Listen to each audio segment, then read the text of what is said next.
حرکت راننده نه تنها به حیات و سلامتی خود او ضرر بی‌جبران و برقرار نشونده می‌رساند، بلکه بی‌خطری حیات و سلامتی اطرافیان را نیز تهدید می‌کند.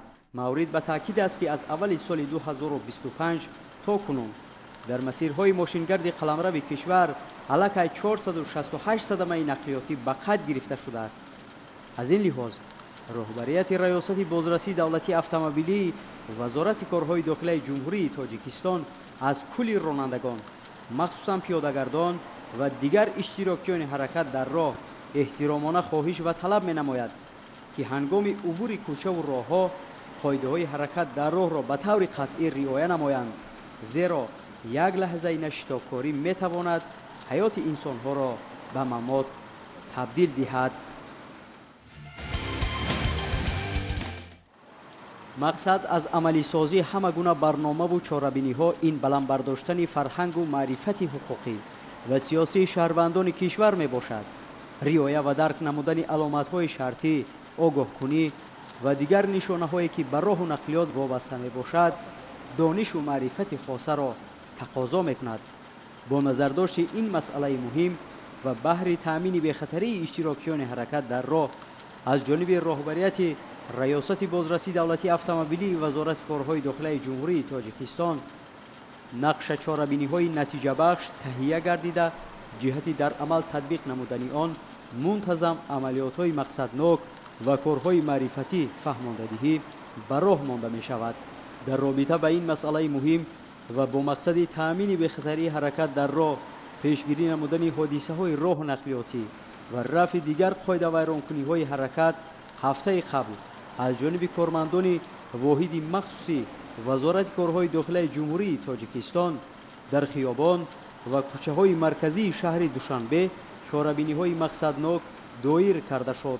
در روند خدمتبری نظارتچیان نهاد دخلدار قانون‌ستیزی‌های بعضی از رانندگان را آشکار نمودند که آن در نظام حرکت واسطه‌های نقلیات مسافربری استفاده عمومی شهر دوشنبه مانعگی‌ها را به میان آورده باعث کاستگی انتظام نقلیاتی دانسته می شود. همه روزه کارمندان واحد مخصوص وزارت کارهای داخلی جمهوری تاجیکستان در خیابان رودکی شهر دوشنبه جهت پیشگیری صدمه‌های نقلیاتی، برطرف نمودن تنبشه‌های واسطه‌های نقلیات در راه‌های اتومبیلگرد پایتخت، آشکار نمودن قاعده ویرانکنی‌های دغل حرکت در راه خدمتبری نموده نسبت رانندگان واسطه‌های نقلیاتی قاعده ویرانکن طبق ماده‌های 332 330 510 324 و دیگر ماده‌های داخلدار پروتکل‌های ویرانکنی مأموری ترتیب داده شده. واسطه‌های نقلیاتی آنها با میدانچه‌های نگهداری موقتی واحد مخصوص وزارت کارهای داخلی جمهوری تاجیکستان دسترس کرده میشوند. کارمندان واحد مخصوص وزارت کارهای داخلی جمهوری تاجیکستان اینچنین فعالیت غیرقانونی تکثیران‌های را آشکار نمودند که آنها با لوحه‌های خودساز 3 و 8 در خیابان رودکی و دیگر کوچه و راه‌های ماشینگرد پایتخت به کریوکشی مشغول گردیده با این عمل خود به حرکت منظم واسطه‌های نقلیاتی مسافربری استفاده عمومی جمعیتی مانعگی ایجاد می‌نمودند. نسبت این قبیل رانندگان با دسترسی ماده‌های 330 332 510 324 و 511 کودکس حقوق ویرانکنی مأموری جمهوری تاجیکستان پروتکل‌های مأموری ترتیب داده شد. از تحلیل و معلومات‌های آماری برمی‌آید که اکثر مورد صدمه‌های راه و نقلیاتی نه تنها از سبب‌های تکنیکی بلکه در سطح ضروری نداشتن معرفت اداره واسطه نقلیات با عیب بعضی از رانندگان به وقوع می‌پیوندد. هیئت شخصی ریاست بازرسی دولتی اتومبیلی و واحد مخصوص وزارت کارهای داخلی جمهوری تاجیکستان من بعد نیز سعی و کوشش به خرج می‌دهند که تنظیمگری حقیقی حرکت واسطه‌های نقلیات باشند و بهر رفت و آمد بی ممانعت اشتراکیان حرکت در راه مساعدت نمایند. در دایره عملیات پروفیلاکتیکی مدنیت شهرداری، کارمندان شعبه بازرسی دولتی اتومبیلی ریاست وزارت کارهای داخلی جمهوری تاجیکستان در ولایت ختلان این نوبت چاره‌بینی مقصدناک خود را در مسیرهای ماشینگرد حدود شهر کلاب راه اندازی نمودند. در روند برگزاری عملیات خود ناظران راه ده‌ها قاعده ویرانکنی‌های رانندگان واسطه‌های نقلیات را معین نموده نسبت اشخاص قانون‌ستیز дар асоси талаботи моддаҳои дахлдори кодекси ҳуқуқ вайронкунии маъмурии ҷумҳурии тоҷикистон протоколҳои маъмурӣ тартиб доданд. аз наворҳо хулоса намудан мумкин аст ки дар кӯчаву роҳҳои марказии шаҳри Кӯлоб ҳанӯз ҳам баъзе аз иштирокчиёни ҳаракат бахусус ронандагон шеваи дурусти идораи воситаи нақлиёт ва қоидаҳои бехатариро нодида гирифта дар раванди ҳаракат мушкилот ва монеъгиҳои сунъиро ба вуҷуд меоварданд ки ин амал дар бештари маврид боиси танбашавиҳо мегардад. ҳамзамон зимни чорабиниҳои мақсаднок муайян карда шуд ки баъзе аз сокинон худсарона дар пайроҳҳои пиёдагардӣ нуқтаҳои фурӯш ташкил намуда ҷиҳати рафту омади пиёдагардон халал эҷод менамоянд. нисбати соҳибмулкони якчанд фурӯшгоҳҳо ки бе иҷозати мақомоти ваколатдор қисми берунаи иншооти тиҷоратиашонро тунукабандӣ намуда худсарона ба ҷои неви савдо табдил доданд бартараф ва ба ҳолати аввала баргардонида нисбаташон протоколҳои маъмурӣ тартиб дода шуд. мушоҳидаҳо нишон медиҳад ки вақтҳои охир дар қаламрави шаҳри Кӯлоб низ аз ҷониби ронандагони воситаҳои нақлиёти боркаш ҳангоми интиқоли ашё ва ё масолеҳи сохтмонӣ қоидаҳои ҳаракат ва ҳамлу нақли боркашонӣ риоя нагардида борро бе пардаҳои ҳимоявӣ интиқол медиҳанд ки ҳолати ҷойдошта боиси вайроншавии кӯчаву роҳҳои мошингард иншооти роҳдорӣ монеъ шудан ба ҳаракати муназзами воситаҳои нақлиёт ва нигаронии иштирокчиёни ҳаракат дар роҳ мегардад. дар ин самт бо истифода аз воситаҳои бозраси давлатии автомобилӣ кормандони шуъбаи экологӣ ва сайёҳии вазорати корҳои дохилаи ҷумҳурии тоҷикистон дар вилояти Хатлон нисбати якчанд нафар ронандагони воситаҳои нақлиёти боркаш дар шаҳри Кӯлоб ва навоҳии атрофи он протоколҳои маъмурӣ тартиб доданд. амалӣ шудани рейду санҷишҳои нозиротӣ мин баъд низ ба нақша гирифта шудааст.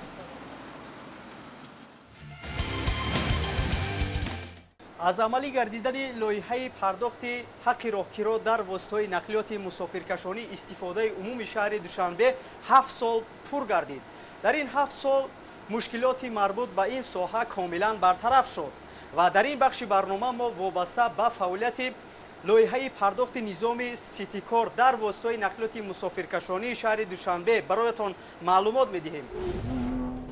бо мақсади таъмини назорати пардохти роҳгиро дар воситаҳои нақлиёти мусофирбари автобус, электробус ва троллейбусҳои шаҳри Душанбе муҳандисону назоратчиёни соҳа ҳама рӯза дар ҳайати 5 гурӯҳи корӣ санҷишҳои нозиротӣ ва чорабиниҳои фаҳмондадиҳӣ гузаронида нисбати он мусофирон ва ронандагоне ки тартиби муқаррар гардидаи пардохти электронии роҳгироро риоя намесозанд тадбирҳои зарурӣ андешида мешаванд. ҷиҳати амалӣ намудани қарори раиси шаҳри Душанбе таҳти рақами 419 аз 31 июни соли 2020 дар бораи амалисозии лоиҳаи низоми пардохти роҳгиро дар нақлиёти мусофирбарии шаҳри Душанбе ҳамарӯза дар кӯчаҳои пойтахт гурӯҳҳои корӣ таъсис дод дар ҳамбастагӣ бо сохтҳои дарои ҷиҳати амалӣ намудани қарори болозикр бо шаҳрвандон корҳои фаҳмондадиҳӣ рафта истоданд. дар робита ба иҷроиши қарор аз ҷониби зерсохторҳои мақомот аз ҷумла муассисаи давлатии коммуналии Душанбе нақлиёт хадамотрасон, раёсати хадамоти давлатӣ назорат ва танзим дар соҳаи нақлиёт ва лоиҳаи корти шаҳрӣ 5 гурӯҳи корӣ таъсис дода шудааст ва ҳамарӯза дар дохили воситаҳои нақлиёт пеш аз ҳама бо мусофирон корҳои фаҳмондадиву таблиғотиро баро мемонанд. феълан хизматрасонӣ тавассути нақлиёти истифодаи умуми ҷамъиятии электробус, автобус ва троллейбус ба сокинону меҳмонони шаҳри Душанбе дар 78 хатсайрҳои мусофирбарӣ ки аз он 23 хатсайри автобусгард, 9 хатсайри троллейбусгард иборат мебошанд, ба роҳ монда шудааст. таи солҳои охир аз ҳисоби бюҷети мақомоти иҷрои ҳокимияти давлатии шаҳри Душанбе шумораи зиёди автобусу, троллейбус ва инчунин электробусҳои наву муосир харидорӣ гарда имрӯз дар шабакаи хатсайрҳои шаҳри Душанбе кору фаъолият менамоянд. роҳандозӣ намудани лоиҳаи низоми пардохти электронии ҳаққи роҳгиро дар нақлиёти ҷамъиятӣ ин дар робита ба иҷрои қарори раиси шаҳри Душанбе аз 31 июли соли 2017 таҳти рақами 419 бароҳ монда шуд ва то имрӯз дар ҳама хатсайрҳои автобусӣ ва троллейбусӣ инчунин электробусҳо фаъолияти онҳо пурра тавассути корти нақлиётӣ яъне пардохт тавассути корти нақлиётӣ ба роҳ монда шудааст. дар ҳар як воситаи нақлиёти мусофирбарӣ бо мақсади пардохти ғайринақдии роҳгиро барои мусофирон таҷҳизоти муосири валидатор насб карда шудааст. ҳамшафат ба истгоҳҳои замонавии шаҳри душанбе бошад, посттерминалҳои бешумор вуҷуд доранд, ки дар ҳолати зарурӣ мизоҷон аз он озодона метавонанд истифода намоянд. айни ҳол дар корхонаи коммуналии воҳиди давлатии троллейбуси шаҳри душанбе 105 адад воситаҳои нақлиёти троллейбуси тамғои муосир қарор дорад ва ба сокинон хизмат мерасонад. амалишавии лоиҳаи пардохти ғайринақдӣ корҳо ҳамарӯза дар хатсайрҳо тибқи нақшачорабинҳо ба роҳ монда шудааст. шахсони масъул дар гурӯҳҳои корӣ ва инчунин дар рейдҳо фаъолона иштирок мекунанд. албатта бо амалишавии лоиҳаи мазкур маоши ронандагон низ нисбати солҳои пештара рӯ ба пешравӣ аст. бояд қайд кард, ки истифодаи кортҳои нақлиётӣ ҳам ба манфиати шаҳрвандон ва ҳам ба манфиати худи корхонаҳои нақлиётӣ мебошад. гурӯҳи корӣ ҳамарӯза дар кӯча ва хиёбонҳои пойтахт корҳои нозиротӣ доир намуда то кунун садҳо мусофиру ронандаро ҷиҳати риоя накардани тартиби пардохти роҳгиро яъне пардохти нақдӣ ва талаб накардани расиди он бар асоси талаботи моддаи 290 қисми 1 кодекси ҳуқуқвайронкунии маъмурии ҷумҳурии тоҷикистон ҷаримабандӣ намудаанд. дар 5 моҳи соли ҷорӣ нисбати 14675 нафар шаҳрванд оиди бо корти нақлиётӣ фаъолият намудан дар воситаҳои нақлиёти истифодаи шаҳри душанбе корҳои фаҳмондагӣ гузаронда нисбати 3506 нафар ронандаон ҷаримабандӣ карда шуда аз ин ҳисоб маблағҳои лозима ба бюҷет ворид карда шудааст. то ҳанӯз зиёде аз мусофирон ҳаққи роҳгироро ба таври нақд пардохт менамоянду аз таҷҳизоти валидаторӣ истифода намебаранд. чӣ тавре ки корҳои нозиротӣ ҳамарӯза нишон медиҳанд, баъзан аз шаҳрвандон ҳангоми ворид шидан дохили воситаи нақлиёти истифода яъне автобус ва троллейбус онҳо бо худ корти нақлиётӣ надоранд. яъне дар ҳангоме ки бо онҳо корҳои фаҳмондадорӣ мегузаронанд, онҳо гӯё ки хабар надоранд ё ки тарзи истифода онро намедонанд. ба ҳамин баҳонаҳо онҳо аз корти нақлиётӣ дуруст истифода намебаранд. бино ба андешаи масъулин аввалтар аз ҳама бояд худи мусофирон дар ин самт ташаббускор бошанд ва ё ҳаққи роҳгироро танҳо тариқи кори нақлиётӣ пардохт намоянд. бояд мо 100% такя ба худи ронанда накунем, зеро ки ронанда як нафар аст, дар дохили воситаи нақлиёт шояд то 100 нафар ворид гардад. агар пардохтро худи мусофир худи шаҳрванд муҳимияташро дарк кунад, бехатар сафар кардани худро дарк кунад, бояд такя ба худи ронанда накунад. яъне пардохтро пеш аз ҳама худи истифодабаранда бе маҷбур намудан, бе талаб намудан аллакай анҷом диҳад. додан ва ё пешниҳоди варақаи расид вазифаи ронандагони нақлиёти мусофирбарӣ мебошад ва ронандагон дар ин кор мусофиронро айбдор мекунанд ки баъди пардохти нақд расиди худро талаб наменамоянд. вале мусофирон мегӯянд баъди пардохт аксари ронандагон ба онҳо расид пешниҳод намекунанд. онҳо пардохти нақдиро роҳи осонтар медонанд. ҳар як мусофире ки пеш аз истифодабарии нақлиёти мусофиркашонӣ хубтар мешуд ки воситаи нақлиётро танҳо дар истгоҳ интизор шавад ва ҳангоми берун шудан танҳо дар истгоҳ мунтазир бошад ки ронанда ба он хизматрасонии дуруст пешниҳод намояд. амалигардии лоиҳаи низоми пардохти электронии роҳгиро ва назорати он дар нақлиёти мусофирбари автомобилӣ истифодаи умуми шаҳри душанбе ки дар асоси қарори раиси шаҳри душанбе аз 31 июли соли 2017 таҳти рақами 419 ба роҳ монда шудааст, айни замон дар ҳамаи электробусҳо, автобусҳо ва троллейбусҳои имконияти пардохти электронии роҳгиро фароҳам мебошад.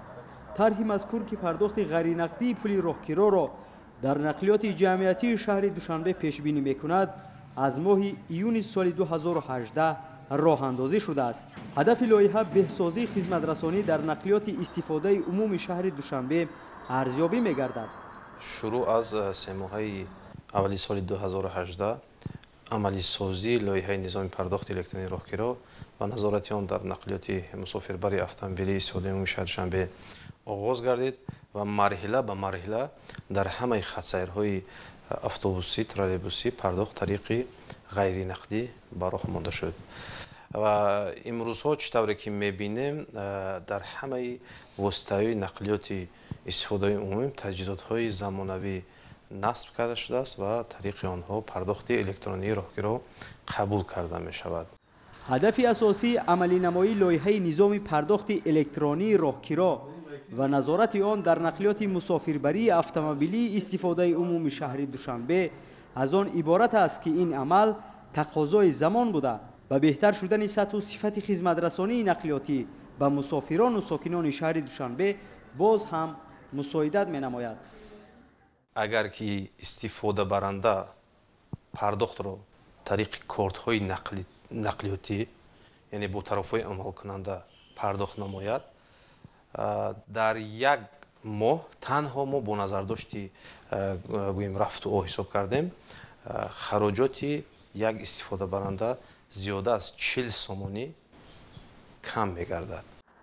бо мақсади васеъ намудани имкониятҳои пардохти электронии роҳгиро, баланд намудани сатҳи хизматрасонии нақлиёти мусофирбарии шаҳри Душанбе дар воситаҳои нақлиёти электробус, автобус ва троллейбусҳо валидаторҳои нав насб карда шудааст, то мусофирону меҳмонони пойтахт аз он истифода намуда бар ивази пардохти роҳгиро аз таҷҳизот ба таври фаврӣ чиптаи худро дастрас намоянд. вақте ки истифодабаранда дохили воситаи нақлиёт мегардаду пардохтро тариқи корти пластикӣ анҷом медиҳад, корти пластикии нақлиётӣ, аллакай муносибат байни мусофир ва ронанда аз байн меравад ва ронанда танҳо рондани воситаи нақлиётро медонад ки ин албатта барои бехатар сафар кардани истифодабаранда замина мегузорад.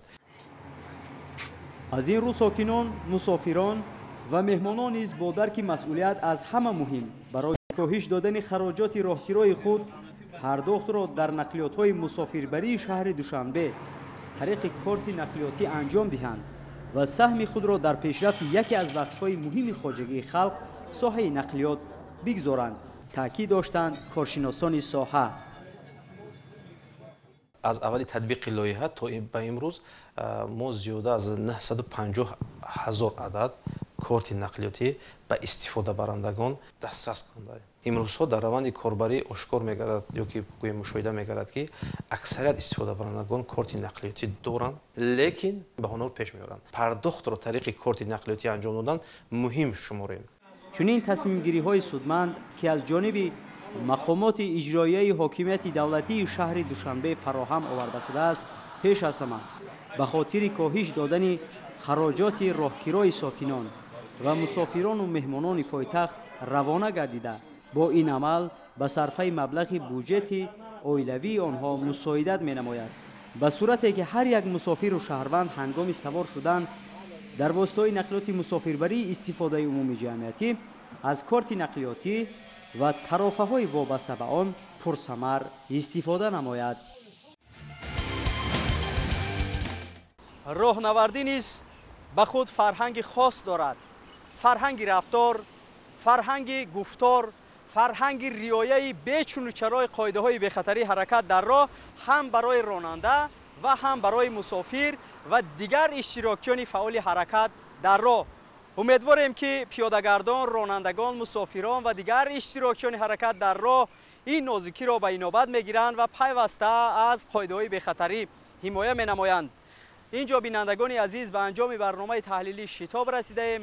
дар ҳафтаи равон ба шумо роҳи сафеду бехатарро таманно намуда аз кулли иштирокчиёни ҳаракат дар роҳ даъват ба амал меоварем ки қоидаҳои роҳро бечуну чаро риоя кунанд то боиси рух додани ҳодисаҳои нақлиётӣ нагарданд.